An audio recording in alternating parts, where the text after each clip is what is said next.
Hi hello అందరికీ welcome back to our channel. ఎలా ఉన్నారు అందరూ? నేను బాగున్నాను, మీరు కూడా బాగున్నారు అనుకుంటున్నాను. సో ఈరోజు వీడియో వచ్చేసి ఇంట్లోనే సమోసా పర్ఫెక్ట్గా షేప్లో ఎలా చేయాలని చెప్పేసి ఈ రెసిపీ వీడియో అనేది తీస్తున్నాను. సో ముందుగా అయితే సమోసా కోసం నేనైతే ఇలా లోపల స్టఫింగ్కి ఆలూతోని కర్రీ అయితే ప్రిపేర్ చేస్తున్నాను. సో సింపుల్గా అండ్ ఫాస్ట్గా కంప్లీట్ అయ్యే విధంగా చేస్తున్నాను. అందులో పచ్చిమిర్చి, ఉల్లిపాయలు అండ్ పొటాటోస్తోనైతే ఆలు మిక్చర్ లాంటి కర్రీ అయితే చేస్తున్నాను. రెగ్యులర్గా హోటల్లో అయితే ఇలా పోపు అదంతా ఏం చేయరు, డైరెక్ట్గా ఆలూనైతే ఉడకబెట్టేసేసి అందులో కారం, ఉప్పు అవి వేసేసి మాత్రమే చేస్తారు. కానీ మనం ఇంట్లో ప్రిపేర్ చేస్తున్నాం కాబట్టి ఇలా కొంచెం కర్రీ టైప్లో చేసుకుంటే కనుక టేస్ట్ బాగుంటుందని చెప్పేసి ఇలా చేస్తున్నాను.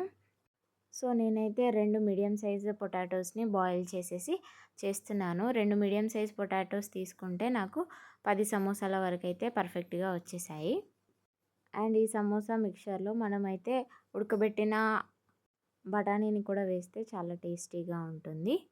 సో ఇలా స్టఫింగ్ కోసం అయితే నేను కర్రీ ప్రిపేర్ చేసుకున్నాను. ఇందులో పుదీనా వేసుకుంటే చాలా టేస్టీగా ఉంటుంది. అండ్ ఒక సైడ్ కర్రీ ప్రిపేర్ చేస్తూనే ఇంకొక సైడ్ నేనైతే పిండి పిసుకుంటున్నాను. అండ్ ఇందులో నేను తీసుకున్నది అయితే మైదా పిండి. మైదా పిండిలో కొద్దిగా కార్న్‌ఫ్లోర్ లేదంటే కొద్దిగా బియ్యం పిండి వేసేసుకొని చేసుకుంటే సమోసాలు అనేవి కొంచెం కరకరలాడుతూ వస్తాయి. సో ఈ పిండి కలుపుకునే టైంలో నేను ఇందులో డాల్డా అయినా వేయొచ్చు, నెయ్యి అయినా వేసుకోవచ్చు, లేదంటే ఆయిల్ అయినా వేసుకోవచ్చు, లేదంటే వెన్న ఉంటే వెన్న కూడా వేసేసుకోవచ్చు. వేసేసుకొని మన చపాతీ పిండిలాగా కలుపుకోవాలి. కొంచెం గట్టిగానే కలుపుకోవాలి, మెత్తగా కలుపుకుంటే కనుక షేప్ అనేది పర్ఫెక్ట్గా ఉండదు. సో ఇలా మనం చపాతీ పిండిలాగా కలుపుకునేటప్పుడే మనం కొద్దిగా ఓమ కనుక వేస్తే డైజెషన్ ప్రాసెస్కి బాగుంటుంది.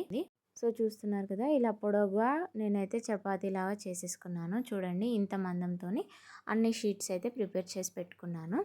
అండ్ కర్రీ ఇంకా వాటర్ ఈ షీట్స్ అయితే నేను ఒక దగ్గర పెట్టేసుకొని సమోసాస్ని అయితే రోల్ చేస్తున్నాను. చూడండి, సమోసా షేప్ రావడానికి ఎలా రోల్ చేయాలనేది చూపిస్తున్నాను. చూడండి, ఇది అందరూ చాలా టఫ్ టాస్క్ అని చెప్పేసి అనుకుంటారు, కానీ చాలా ఈజీ ప్రాసెస్ సమోసా షేప్ చేయడం అనేది.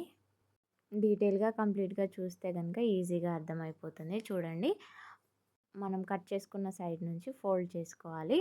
ఫోల్డ్ చేసేసుకొని వాటర్తో అంటించుకుంటే కనుక ఆయిల్లో డీప్ ఫ్రై చేసేటప్పుడు ఆ లేయర్స్ అనేవి విడిపోకుండా ఉంటాయి. వాటర్ అయితే మంచిగా స్టిక్కీగా అతుక్కుపోతుంది.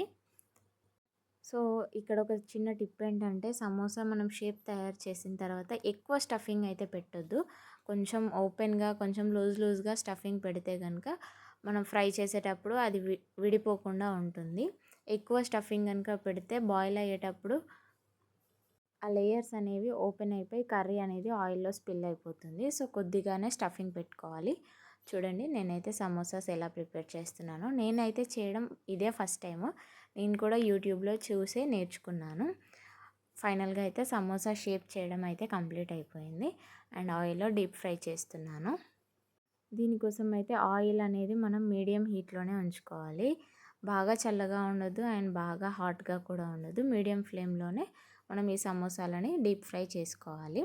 నేను చెప్పిన విధంగా అయితే ఒకసారి సమోసా ప్రిపేర్ చేయండి. ఎలా వచ్చిందో తప్పకుండా కామెంట్ చేయండి. అండ్ సమోసా రెసిపీ కనుక నచ్చితే ఛానల్ని సబ్స్క్రైబ్ చేయండి, వీడియోని లైక్ చేయండి. అండ్ మరిన్ని మంచి వీడియోస్తో కలుద్దాం. Until then stay tuned to our channel. Bye.